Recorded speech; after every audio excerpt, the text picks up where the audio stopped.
Welcome to Keep It Humane, the podcast, where we dive deep into topics surrounding kindness, compassion, and creating a more humane world, whether it's in our communities, in the workplace, or in the world of animal control and shelters. With our hosts, Ashlee Bishop. And Ashlee Bishop. And I'm Daniel Ettinger. This show is sponsored by Tomahawk Live Trap. Check them out, livetrap.com. It's the three of us in the same room. Well, not in the same room, but in the same Zoom. Oh, wow. I just made that up.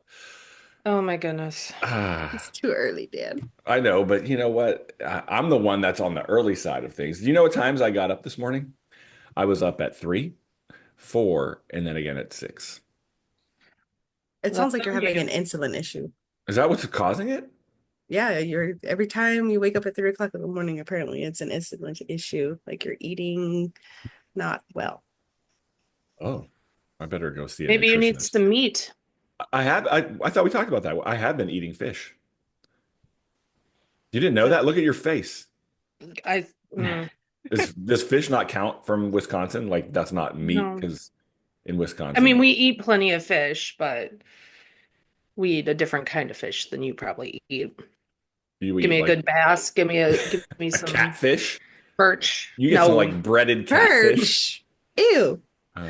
Anyway, well, welcome to the show. It is, I don't even know. It's like our 281st episode, I believe. Isn't that crazy to think about? That's a We've lot been of, doing this a long time. I know. And I appreciate both of you and our listeners too, because without them, we wouldn't be doing this 280 crazy times. Please check out our website, keepithumane.com. Also, check out Tomahawk Live Trap because they're celebrating their 100th year in business. They're a family owned and operated business who work with humane professionals around the world to produce the safest and most effective animal handling equipment available. You can save 10% on their products by using discount code Keep It Humane. That's right, Keep It Humane in all caps. That's how you have to say it when it's in all caps. Yeah, you can visit them online at lifetrap.com or call 800-272-8727. Speaking of livetrap.com, Wisconsin Bishop, you were just Texas Bishop for a few days because you I were with was. livetrap.com down in Texas. Let's hear about it. I was. It was we went down for the Texas Unites conference. Um, a lot of really, really great classes down there. A lot of times we go to these classes, and those of us that have been in the industry, like we just kind of keep seeing the same stuff over and over again. Facts. And it's really hard because we need our continuing education credits, and you're like, I've seen all this. There was actually quite a few classes that were a nice change of pace. Um, some of it was a little bit of a refresher. One of the classes I took was about vaccinations and like when to vaccinate is a shelter versus in the vet clinic, right? Because it's a very different setup. Um, so you're not vaccinating your kittens. They were talking about vaccinating neonates upon arrival. I heard. And I was like, That's interesting. wow. Wow. Yeah, you do risk panleukopenia by doing that, but you're also protecting them really early on. So, um, just some interesting concepts with that. And a couple of the other classes I took had a lot to do with behavioral stuff within the shelter and how to modify some behaviors and make things easier for the animals in the shelters. And it was nice. We had our friends from the humane educators and humane help that a lot of mental health at this conference. A lot of mental That's health. And really good to see. That's really good it to see. is. Yeah. It is. Um, so that was absolutely awesome. And it was a very good conference. Really good turnout, beautiful location. Um, it'll be in Austin next year. They're going to go flip-flop back and forth to try to get more of the state. So if you get the opportunity to go down, absolutely worth going to Texas Unites. I went to the one in Austin in 2017, I believe, and wonderful conference. It was in Austin, like just cool hotel. Their executive. What's the area where all the fun stuffer is at the exhibit hall. That's the Exhibitor hall. Yeah, it was so big, man. Like I remember just walking through there enamored with how many people, how many sponsors they had. So that was really cool. Mm-hmm. So yeah, definitely check Texas Unite out next year. Speaking of Yeah. Texas and Texas Bishop, you good over there? I know you're dealing with all this stuff. Yeah, we're good. We had an event yesterday, and it was good. We had quite a turnout. It was a beautiful day, and I do want to shout out to our chain of command. Both our deputy city manager and my supervisor showed up just to see how things were Nice. going. So shouts out them. They're amazing. Both of them are just amazing. But yeah, we're good. I told my assistant supervisor that she had to go find Ashlee at the conference, and apparently she did. She walks Are up and, you the Ashlee Bishop? are you the Ashlee Bishop? Like the Ashlee Bishop? I love her. I love her. Shout out. Um, Yes. yeah, Yeah. shout out to my assistant supervisor. She's amazing, and I'm excited because both the staff members that I sent apparently learned a lot of stuff. So I'm excited to see what they learned so that we can start initiating it over here. But Mhm. overall, so good. We've had a lot of good rescue partners come through for us and help us with a lot of challenging animals that we've had. I got word this morning that one of our dogs just gave birth to 9 puppies. Ooh. So happy Mother's Day to her, I guess. Nice. Make sure you get them vaccinated. Oh God, I don't know, man. I need to see more science after that. Micah told me about that too, and I was like, oh.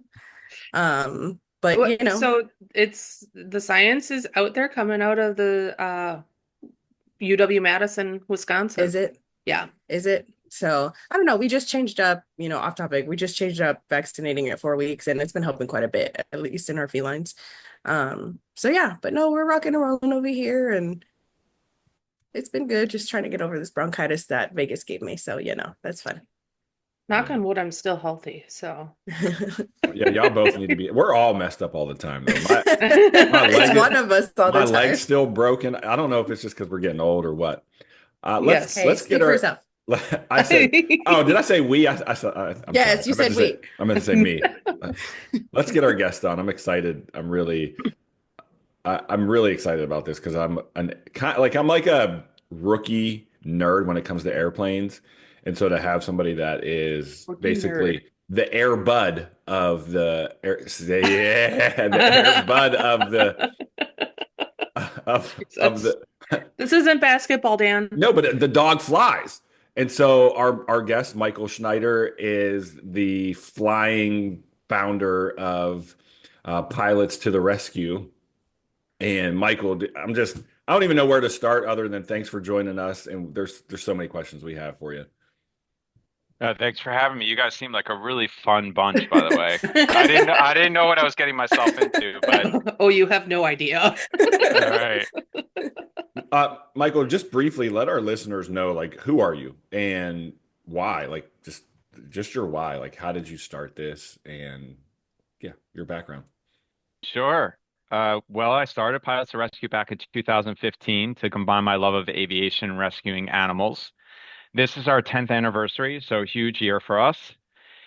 And simply put, Pilots to Rescue transports animals that are at risk of being euthanized, mainly due to overcrowded shelters, from point A to B, where they have a better chance of being adopted. So, working out of New Jersey, as you can imagine, we're often going down south, including places like Texas and Louisiana and Florida, and bringing them up to the Northeast, even into Canada, where it's in fashion to adopt a rescue animal. We do mainly dogs and cats, but we also do a lot of endangered species work like Hmm. sea turtles, wolves. We recently got involved with a shutdown of a fur and urine farm, urine as in pee. Hmm. Um, and we transported wolf hybrids, skunks, and foxes. That was an interesting one.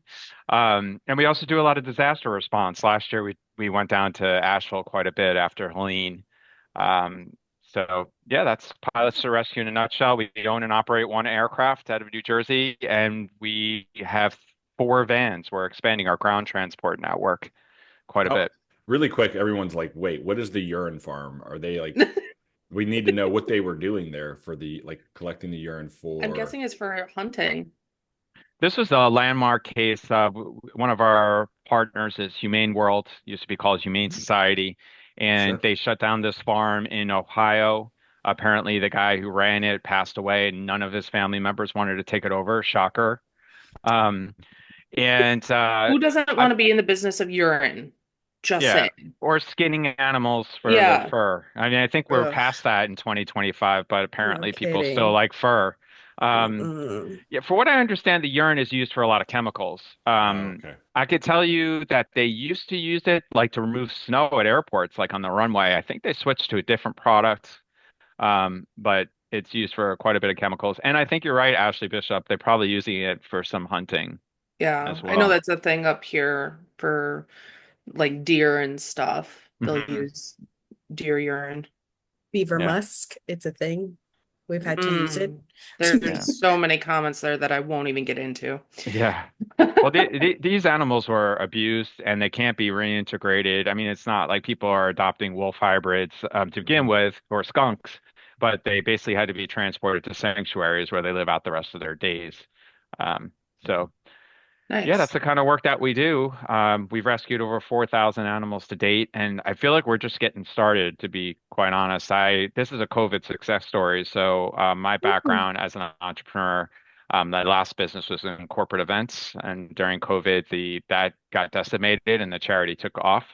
So I figured out in that moment in 2021, I said I better figure out a way to make a living at this. And it's been to the benefit of the charity. We've grown tremendously in the last few years. And really quick, So just how so many just so our listeners can check it out while they're driving. Not that they're driving in their car and looking out their phone right now, but pilotstotherescue.org, pilotstotherescue.org. You can find out a lot A right there too. great website, guys. Yeah. It throws Don't Thank you you. don't in, text and drive. immerses you.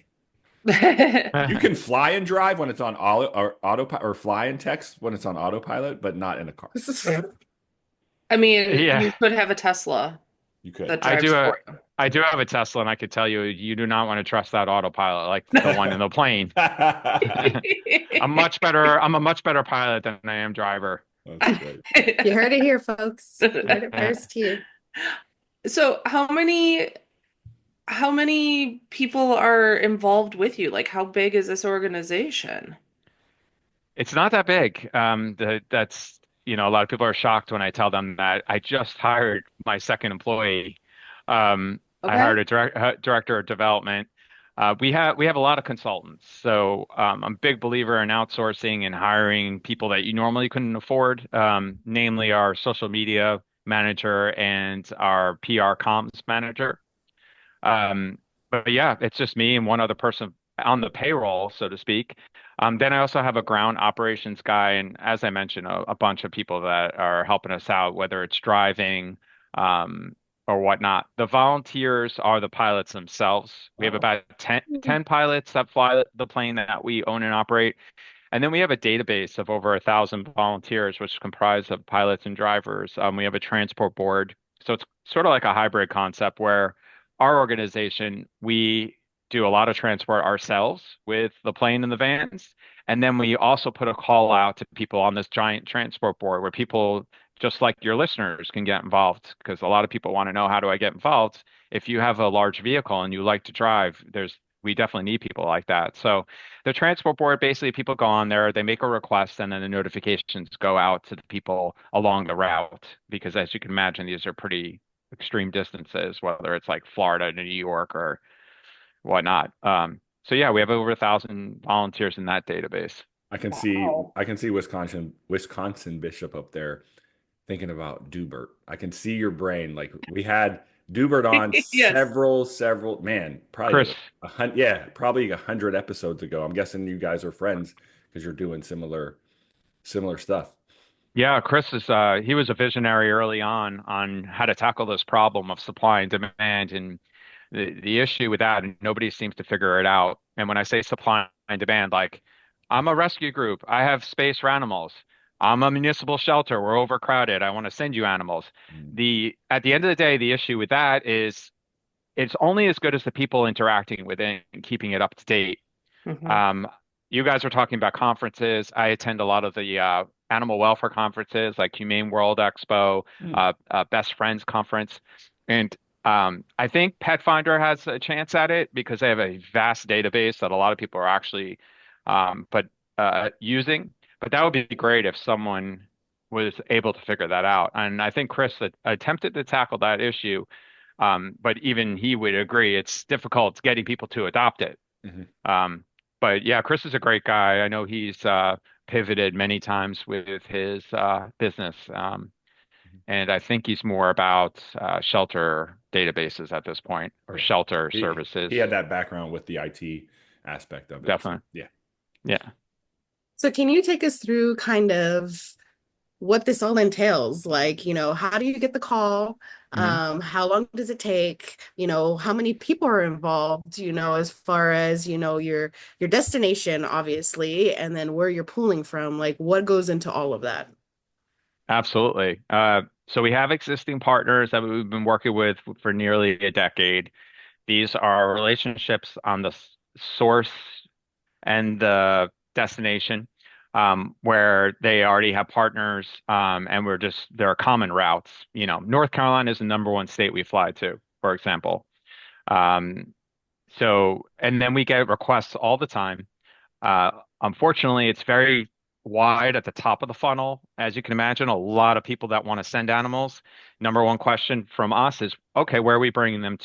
Sure. So we don't necessarily get involved in placing the animals. We try to stay out of that because it's very complicated in every receiving shelter, or foster, or adoption center, what have you. They all have their own criteria, and what type of animal, size of animals, etc. Um, so we try to give them the resources to do that on their own, knowing that they have this great resource of drivers and planes. They look further than their immediate area. So Texas is a huge state, and a lot of the neighboring states have similar problems. So knowing, like we work with groups in Texas, we work with Dallas Pets Alive, we're talking with Austin Pets Alive. There's a lot of places in Texas that need to get animals out. So what we've been doing in that case is we'll fly into like Tennessee, and they'll meet us with a van, so we don't have to go that whole way. It gets very expensive, as you can imagine, flying a plane. But just connecting with their van in Tennessee and flying the rest of the way makes way more options possible for them. And we're even talking with Austin Pets Alive about placing a van in their facility. Hmm. We have a 3-year strategic plan to roll out 10 vans across the country, because we're finding that a lot of these shelters, they struggle when it comes to transport. They don't necessarily want to pay a group to transport, like a commercial driver, because there's been horror stories with that. It gets very expensive. It's out of your control once that animal is on board with that commercial operator, and we've heard all the stories, where even animals have died in transport. So then they take it upon themselves to like buy a van, either hire drivers or have volunteers, and that doesn't always work out very well. It's just not their business. It's not what they want to focus on. So if we could place vans at some of these major shelters across the country, and we handle those transport for them, and then we use their facility like to clean the crates and store the crates, it becomes a great relationship. And there could even be a cost share involved in that, because as much as we'd like to have unlimited funds, we just don't. So, but as long as it's sort of like low cost spay and neutering. So as long as we can provide the service at an extremely low cost or no cost for shelters, they'd be much better off than trying to figure it out on their own. So that's kind of how we're figuring out. That's a very long answer to your question, Ash. No, Ash, no, not at all. Because yeah, yeah, we're both Ashlee bishops, by the way. I'm the Texas bishop and she's the Wisconsin bishop. I got it. I was just going to call you Um, Ashley RB. yeah, that's Yeah. fine too. That is absolutely fine too. But ARB, ARB, There you ARB, go. ARB. yeah, Arbin Ab. Yes. We got we call ourselves Lee and Lay. That's how we kind Yeah. of talk to each other in our group Oh, there you chats. go. But yeah, definitely I can see everything. Like, so we're a big partner of APA. We're very grateful for their partnership. They take a lot of animals for us. We're a Mhm. small kind of rural but not rural city, but we're right down the road from a large university. So it's weird because our dynamics kind of go with the flow of the university. So sometimes we're in a bind because we get very inundated with animals but nobody to adopt them. So shouts out to APA because they're a huge partner of us. So kind of what are the logistics of, money when it comes to your organization? And like, are y'all charging your customers, or is there some kind of fundraising that gets done? Kind of how does that work? Yeah, I mean, we're a 501(c)(3), so everything is driven by generous donors, and we've been very fortunate to have some extremely generous people who have been underwriting our operations. Um, we don't charge. Donations are welcome. We've come to find that the larger groups we work with are very generous and understand that we shouldn't bear the cost of everything on our own, especially because they're sometimes spending money themselves, either chartering aircraft or paying for ground transport. When I say large groups, I mean like Humane World or Bissell Pet Foundation, those kind of groups. They offer us funds. They don't expect us to do it for free. And Amazing. it is great because they're bringing in huge sums of money. They Mhm. recognize that, and we're helping them out. So why wouldn't they want to support us? So we love working with those two groups, and we hope to align ourselves with more of those types of groups. We've been in conversations like Best Friends and North Shore Animal League, and some of these, you know, they're just so well known and bring in crazy money, and good on them. So they want to spread the wealth. The smaller groups, there isn't an expectation of giving us any money. That's why I mentioned low or no cost transport. I think we haven't really figured out the model yet. With Austin Pets Alive, for example, they asked us if we wanted them to contribute, and we said, well, let's get the model going first and see how it goes. But yeah, that's how I kind of envision it, whether it's some kind of sliding scale or how often they need to service this. We want to be equitable. We want to spread it around. Just because we're keeping the van with Austin Pets Alive doesn't mean we wouldn't want to help someone outside of their area or Houston or San Antonio. They would just kind of get like priority usage kind of thing.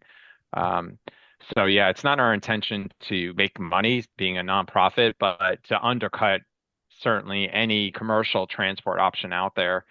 The aviation thing's a little trickier because the FAA, we're designated as what's called a Part 91 organization, so we're non-charter. So by law, we can't charge anything.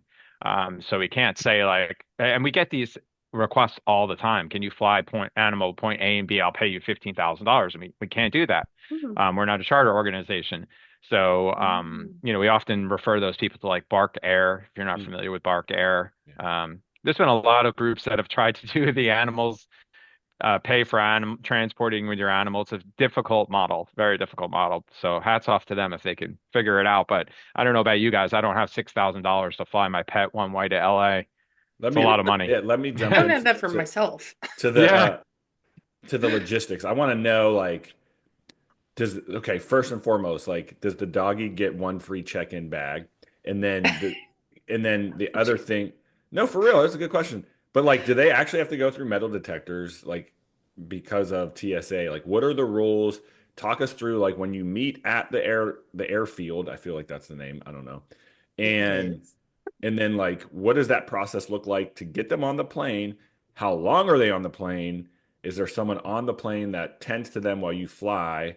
Um, and then I'll have a follow-up question at some point about that because I have some Have you theories. never had an experience with something like that this tan? No, look at me. I'm all new. I'm like, Really? I don't know. I want to go on one of these planes with the dogs. I've done it twice, but it's been like a singular animal when we meet them at a very small city airport, and it's literally we just hand the animal over, they put it in the crate, and we see them later. Our team has done it with good, what is it? Good. good flights. Yes. Our team has Yeah. done it. I've just never been a part of it. So yeah, Michael, let us know like what does it look like from the moment you get or they meet you at the airport? Sure, sure. Well, there are 4,000 airports across the country, but most people only have access to like 1,500 of them because they have runway lengths long enough for these commercial jets to take off and land. So, but you may not know it in your own little town or just a town over. There's a small, like you said, airfield, is probably more appropriate than airport. Yeah, But see, I know if the you're terminology. Yeah. If you're a pilot, you have the amazing responsibility of being the security for all your passengers. So the airport that we fly out of, it does have a tower, but I will say that some airports you could just walk out onto the airport environment. Sometimes they have security, sometimes they don't. But as a pilot in command, you're responsible for the security of all your passengers and cargo. So it may come as a shock to some people who are listening to this, but I have a badge. I scan it at the gate, the door opens. There's no metal detector, there's no TSA. And Mhm. it's mainly because I'm only carrying, our plane carries 10 people and 320 gallons of fuel. Um, you know, it is what it is. There's no security there, in terms of checking what we're bringing on board. So we meet these groups in their vans. They often just drive right up next to the plane, Wow. and it's us pilots and the volunteers loading up the animals. So I will say loading the animals is the most stressful part of their Mhm. journey, mainly because they've never been in a plane before, most likely, and they don't know what's going on. They're coming from precarious situations where they've been abused or neglected, and they're often timid. And sometimes we struggle to get them in the crates. Um, but once you start up that engine and they just go to sleep, especially because we fly an unpressurized aircraft. So we can only go up to 8,000 feet because the animals will start to become hypoxic. They'll lack of oxygen. Whereas humans, we can go up to like at least 12,000 feet before we feel those effects. Um, so it makes them sleepy. They just go to sleep. I will say the smaller ones, like the Chihuahuas, like looks like Ashlee, RP, you had a little Chihuahua. They get very yappy in flight more than some of the big dogs. Um, They're the just cat, yappy in general. All right, be yeah, honest. Be Rude. honest. Have you ever Rude. taken one and let it sit on your lap while you're flying the plane? of Like, course. yeah, that's what I'm talking Yes. about. That's the best part. Yeah. Puppies, cats, kittens. If the animal's too large, because the crates sometimes are ginormous. So if the animal's over 80 pounds, we just tether that Okay. animal. They're mostly gentle giants like Great Pyrenees or Great Mhm. Dane or Shepherds or whatever. Um, but yeah, they're fun to play with in flight. We operate as a two-pilot crew. Not that it's required by the aircraft. The aircraft is rated as single pilot, but as you can imagine, with that kind of load of animals, and we're talking anywhere from could be 25 to 50 plus animals, um, Wow. you need someone. Um, it's not so much a co-pilot duties, but if something goes on in the back, you need someone to be able to get back there. Fun. Um, so, I mean, I've flown these missions with our older planes that are smaller all by myself and done everything, but it's very helpful to have a second set of eyes and hands on board, especially when you're loading and unloading. Um, Also, our aircraft, it you have to be very careful when you're heavy and you get out to unload. It could tip over, so it has like this tail stand that you put on it. So it's helpful if the pilot remains in the plane, the co-pilot gets out to put the tail stand in, and then I get out. If we both get out at the same point, that tail could tip back Oh and then no. it rests. Yeah, Huh. we're doing a repair right now that's taking forever because we have some tail damage from that. And it's when you get into these big kind of like cargo planes, those are the kind of things that you deal with. What's funny Um, is you're so excited for doing this great work. Your plane got Happy Tail. Oh Nobody? my it got God. happy tail. Dan, That's right. no, Nobody? Oh Nobody? my All God, right. Dan. no. All right. Even Just Wait. even go Luke quit was your like, day Okay. "What?" job. Okay. Uh, Wait. I do have a follow-up to this. yeah. So I recently flew Spirit Airlines. Oh God. Oh, I'm sorry. Even Michael. It's not a real airline, Dan. Well, it was a budget. And I didn't expect like I did expect it, but I didn't expect it to actually live up to its name and sure did. There was a passenger that tried opening the emergency exit. Thankfully, while we were still taxiing away from the gate. And so Did we had, did you ever find out why she tried to do that? I don't know. I mean, drugs are a hell of a thing. And so 96. That's why she's 96. That's why. yeah. Have you Yeah. ever had an animal crash out on your plane and just go crazy where you're like, all right, we got to go back to the taxi and call the rescue to come get it? Like, have you ever had a situation where you're like, we just had a Spirit airline moment with this rescue? Yeah, we've had a couple situations, nothing where, excuse me, that we had to taxi back to the airport lounge. We call them FBOs, fixed base operator, FBO. That's just a fancy word for airport lounge, with fuel and services. I remember one animal was a flight risk while we were loading him. He was a pit bull mix. He started like eating the crate, the gate and That's very getting cool. like bloody from like Poor trying to buddy. get out. So we didn't take that animal.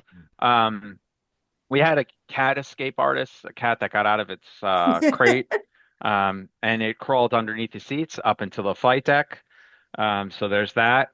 And we have some escape. We've only had like two escape artists at the airport, and that is quite a sight to see. You have to be very careful, especially. Well, you have to be careful because it could become a risk for the planes. Sure. One of the things that we deal with in takeoff and landings is deer, Mm. foxes, birds, and as you can imagine, in those critical phases of flight, it's very you have to have your head on a swivel because well, I don't need to tell you, Sully Sullenberger hit the geese and landed in the Hudson. So we deal with those kind of things. I know firsthand some people that have hit deer on takeoff and landings, and they walked away from the accident, but it ruined the aircraft. Just like a car, when you hit a deer, it could cause major havoc. So the point I bring about the escape animals, like at our airport, we had a dog that got away, um, and they had to shut down the airport until we got the dog back. Oh So no. no takeoff, no landings, and operation staff. And I bless their heart. I love the operations staff where we fly out of, but they're in the worst shape possible. Like these men, yeah, as you can imagine, they're just not in any shape to run. And seeing a middle-aged man out of shape running after a dog is quite a sight to see. Have But you that's ever what happened. We were all running after this animal trying to get it. have you ever flown So into Eagle Gypsum in Colorado? I have not. It's a small airport. There's also a small military, like I would say, like hangar or bit part on it. And one of their Yeah. workers brought a dog to work, and it got out, and it was running up and down the airfield or the what's that thing called, runway. So Runway. we got called, and I was the officer that responded to this. And so I'm driving an ACO truck up and down the runway. I felt so cool. And I had an opportunity to catch this dog and I missed. Like it was perfect. The setup was so perfect and I missed. And then the dog kept running around and like, they were getting mad because they had to like delay planes. And it's a smaller airport, but it does have like commercial flights coming in and out because of the ski Hmm. resorts and stuff up there. And eventually the dog ran and jumped into somebody's open vehicle on the like kind of on the runway and we got it off there. But that was such a cool experience. And but Yeah. it's crazy because it's so wide open. It's hard to get them That's in it. If confined space. right. And if it's a cat, forget it. It's Yeah. just gone. It's out of Yeah. there. So they won't shut down an airport for a cat. I mean, Yeah. Are Mm. there aren't there some airports though that actually use trained dogs to actually scare off some of the wildlife from the runways? those are really cool stories because they become like hero animals, because they save pilots so much time and aggravation and they're great safety. You're right. They are the same kind of dogs that, keep geese off land or other invasive species. And I love to hear those working dog stories. It reminds me how smart and useful our furry friends can be. But you're right. Maybe Yeah. maybe you guys need to employ one with the program so that you guys can like help use that dog to wrangle up animals that get loose. Right. Sniff them out. Yeah, herding They're them up. most, yeah, the animals that get away, they get spooked. They get Yeah. scared. And For sure. I've caught them many times. I just make sure whoever's handling the dog, and most of the volunteers are well trained. This particular dog I mentioned was being handled by someone on our board who's like 88 years old, and Mm. he was just like too timid around it, and it just got spooked and bolted. But most of them, that's why whenever you do any moving of animals from into the crates, a lot of times they'll do it in the vehicle, certainly cats. If you do it inside the vehicle or inside the FBO, then you mitigate those risks. But The yeah, holy shit. I learned it early on. Always yeah, a martingale and a harness. Always, always, smart, always, smart. And always. for cats, I'm going to put a plug out there. Um, I bet you Kyle from Tomahawk Live Trap could help hook you guys up with some transfer cages so that you guys could transport in transfer cages and just butt them up, open up the doors, and less of a chance of them getting out. Just some food for Interesting. thought. Yeah, Yeah, it's great interesting. stuff. Yeah. All right. I'm gonna ask I gotta ask you So I said I was like a rookie nerd. Like I'm not a, I don't like You're not a nerd. I don't care what you say. You are not a nerd of anything. if you could hear me out. So people that don't know, the Oh. Airbus A380 is the largest commercial aircraft. And in fact, it might be is it the largest aircraft now because the Antov is no longer in service? Right, yeah, the Ukrainian plane that got blown up, right? Yeah. Yeah, it must be. So look at them. They're like, how does he know that? Anyway, see, I told you I was a nerd. You're a dork, not a nerd. Well, okay. But like, could you imagine taking so the Airbus A380 is a double, it's two like story plane. It's humongous. There also is the Beluga plane, but we can get back to that here in a minute.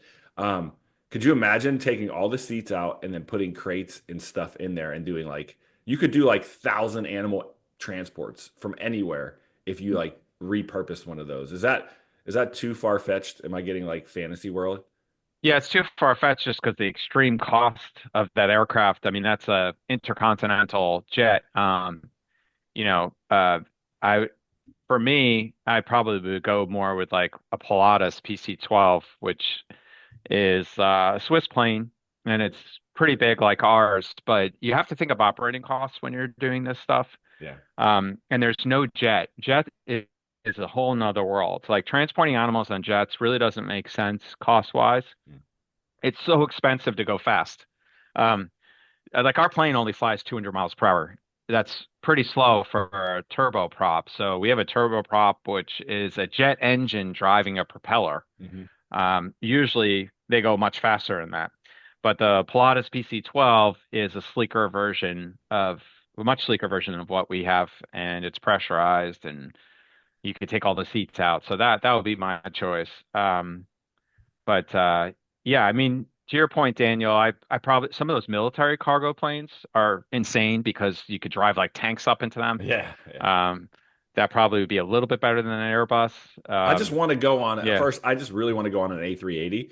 And in my opinion, Airbuses are smoother than Boeing. Just putting that out there for people that gotcha, travel. Yeah. gotcha. Well, with all the bad press about Boeing, Boeing. That yeah, bad press goes back several years. We'll save that for a different episode. sure. Yeah.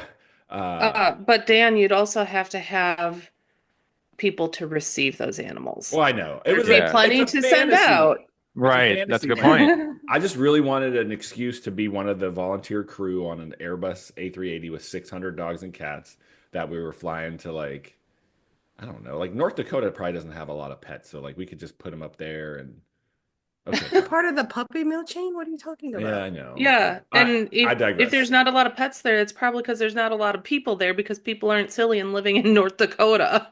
Mhm.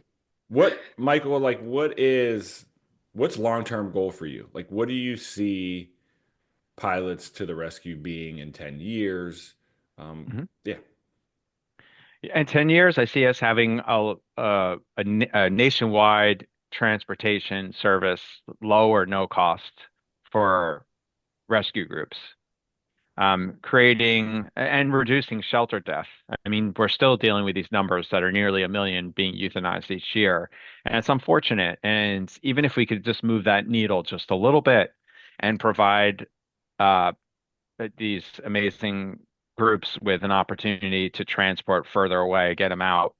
Especially after disaster, we all witnessed what happened after Helene and Milton and the wildfires in California. Sometimes this stuff is temporary. I get that. I mean, we certainly want to connect these pets with their former owners, but just giving these shelters an opportunity to take part in in transportation, we can reduce those euthanasia rates a little bit. So in 10 years, I see us having a fleet of aircraft across the country and a fleet of ground vehicles as well. A ground transport is how most of these transports are being done for obvious reasons. It's economical, it's fairly easy to find drivers, and it's just more accessible. The planes are really cool, but in terms financially, they're not viable in doing huge volume.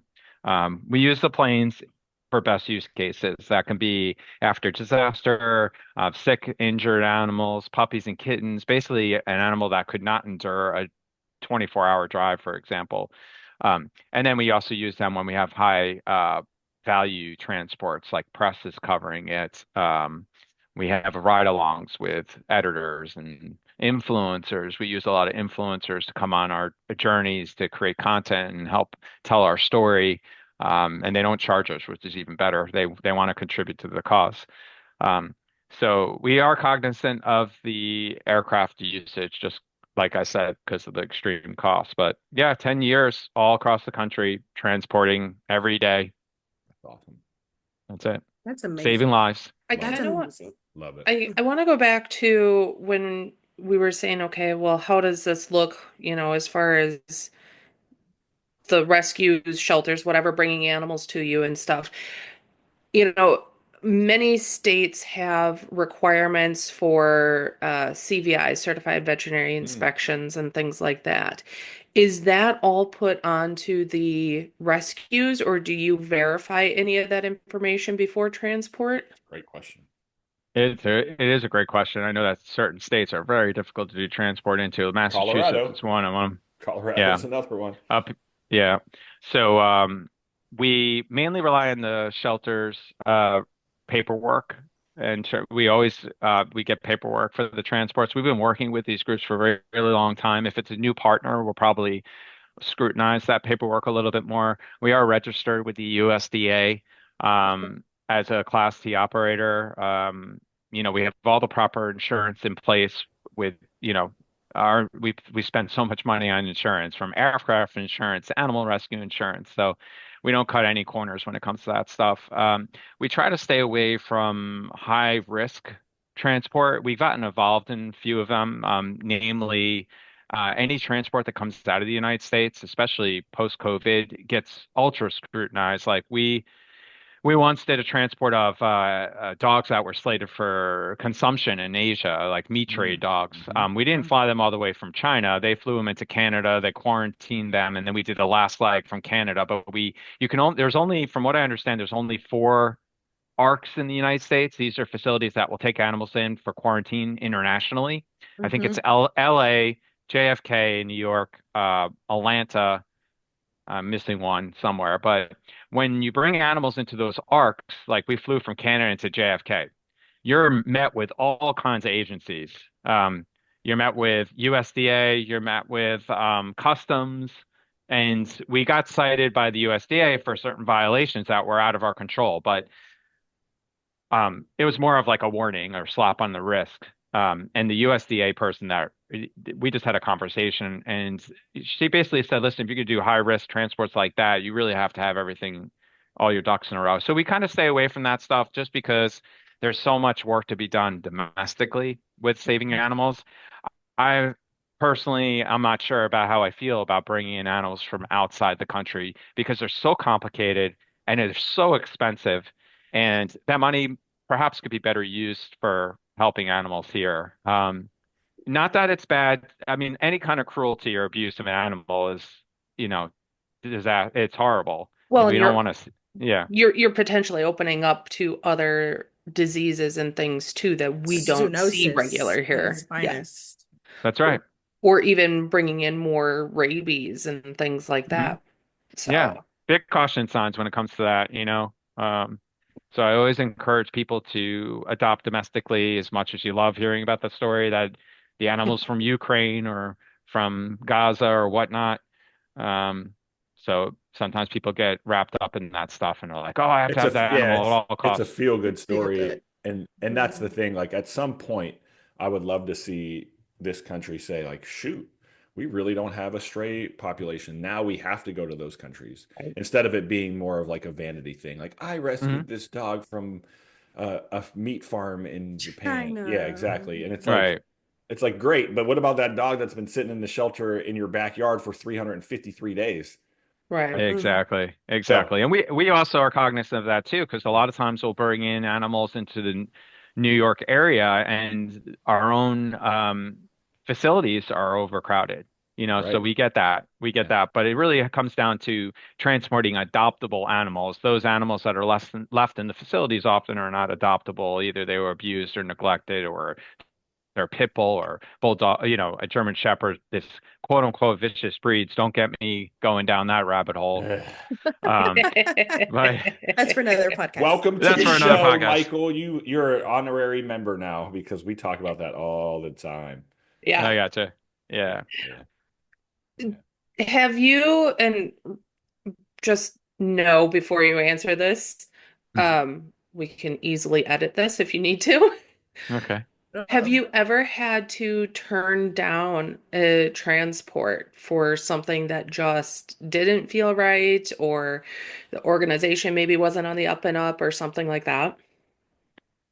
Absolutely. We've turned down transports many times. Mainly, I would say, my transport coordinator and I have, when we get involved with certain groups, we have like a radar, our own radar for a litmus test of how these people are going to be.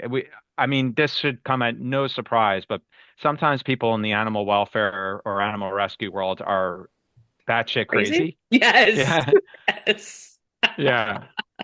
So my transfer coordinator and I, we have a thing like hashtag no assholes. We just Yes. we're doing that. We're not. You don't get involved in nonprofit work to make a lot of money. I mean, we're doing this because we enjoy the work. We want to save lives, so we can pick and choose who we work with. And some groups just they have unrealistic expectations. They think this is like air carrier service or chartered service. We're charging them zero and they get irate when, for example, we had a situation this past winter where um, we had an ice skating rink in front of our hangar, and I'm not going to put a $2 million aircraft at risk by trying to get it from our hangar to the runway. And she's sending us videos of her driveway. She's like, "There's no snow here. Why can't you just plow or put down salt?" And she has no idea what she's talking about because of the, you know. So the point being is, yeah, we've turned out transports before just because people have been unrealistic with their expectations. A lot of times we'll show up and they'll try to get extra animals on board. That's always interesting. Like Good I grief. think people are always surprised how many animals we can fit on board. Like we pull all the crates out and they're thinking like, how are you going to get all those back in? Well, we did just fly down here with all of them, but Right? so that's whole game of Tetris. Um, but they'll show up with an animal they told us weighed 20 pounds and it's like 60. Hmm. Ugh. And we're like, we don't really have room for that. There's no room. I can't put a 60-pound dog on my lap. Um, Right. so yeah, just stuff But like that's that. probably where that 60-pound dog wants to be.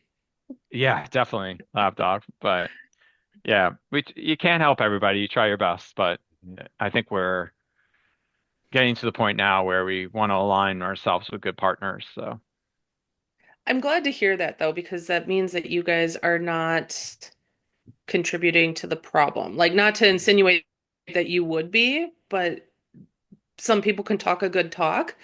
And so it can be hard to weed those people out a little bit. So it's nice to know that you guys are being cognizant of that and not, if we want to be able to help the animals, everybody's got to be decent about it. So, absolutely. And I think that you talk about the heart and the mind, right? We all have huge hearts in this animal welfare universe. Not everybody uses their mind. Um, so I think people have really good intentions, but sometimes they get in over their head. And a lot of these hoarding situations, that's what it's all about. You know, someone wants to help animals, they start taking them in, they start feeding them, they care for them, then they realize, oh wow, I'm in over my head. And that's where you get those situations where animal control goes in, they're not being properly taken care of, there's feces everywhere, the animals are whatever the case may be. So I do think those are good people. They just are leading too much with their heart and not their minds.